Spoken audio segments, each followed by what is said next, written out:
Cam, you look back over 2020, how do you reflect on the season? Yeah, it's been an interesting one. Plenty of obstacles along the way, and obviously due to COVID, it's been tremendously hard trying to overcome things with stuff that's happening in the real world. But I've learnt a lot this year in 2020. Like I said, with the overcoming adversity, I've been out for 8 weeks with an injury, missed out on important games, but I'll definitely learn from this one and bring it on to next year. And looking back to the start of this year, in terms of how you've gone in pre-season and being part of Richard's plan for the 2020 season, that must give you confidence. Yeah, well, Rich coming in brought in the style of rugby that I want to play, and that's still the case now. So only next year will be even more exciting because I'm a year older, I'm a year wiser. There's plenty of new people in the team that I'm still building combinations with, and I'm just excited. And those games before lockdown, you were going pretty well there, plenty of racking up the tackles every game. How did you find that? Yeah, I really enjoyed that bit of the season. COVID came at a really wrong time, so we were just going really well, and it's probably tough with the situations that we've had is to get back to how we was playing at the start. But I feel like now we know what it takes. That's why next year will be so exciting. But with Rich bringing that style in, it really implements my game and the people around for the team. So like I said, I'm really excited. How did you find the lockdown period?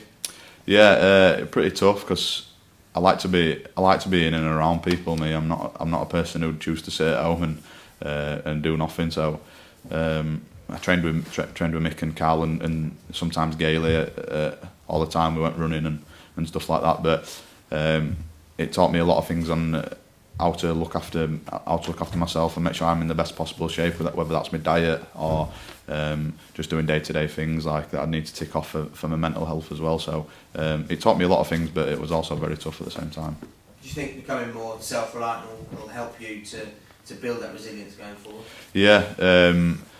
Resilience is a big thing in rugby league, isn't it? And when we stood under the sticks and we're under the pump, it's probably a skill and a trait that you need. So, yeah, it really helps me the lockdown period just to realise that you do need to be mentally tough. And obviously, then you got the injury in training with collision with Mick. Yeah. Have you forgiven him yet? Yeah, forgiven him. It was never intentional. It was just one of those things that happens. But I feel like that I couldn't have done much about that, and that's also taught me a lot how to handle injury, because it's my first really.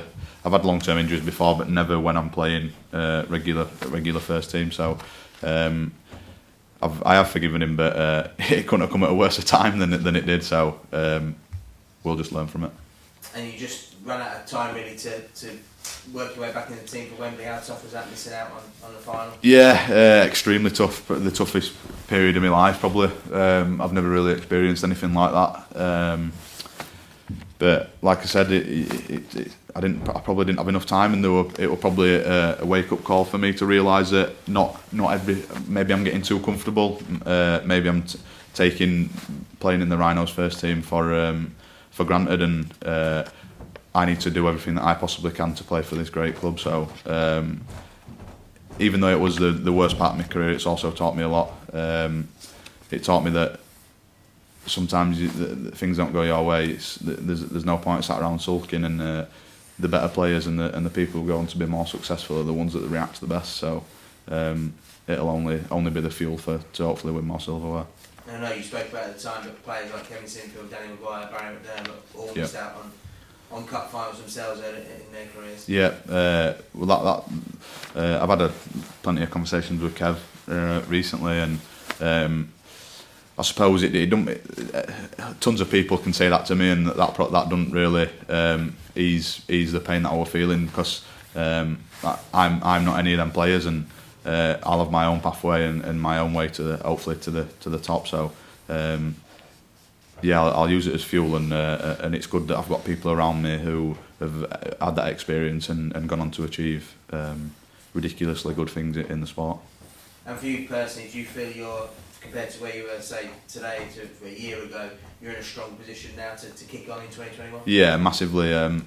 Looking back now, even though I'm only 22, I feel like I've been here 10 years already. So I'm just glad that the group of players that we've got and the coaching staff that we've got and Kev and everyone involved at the club is so good, and it's such a good environment to come to work with. Is that after 1 year of the past generation leaving from me, Kev, that's when I came through, and JP and all them.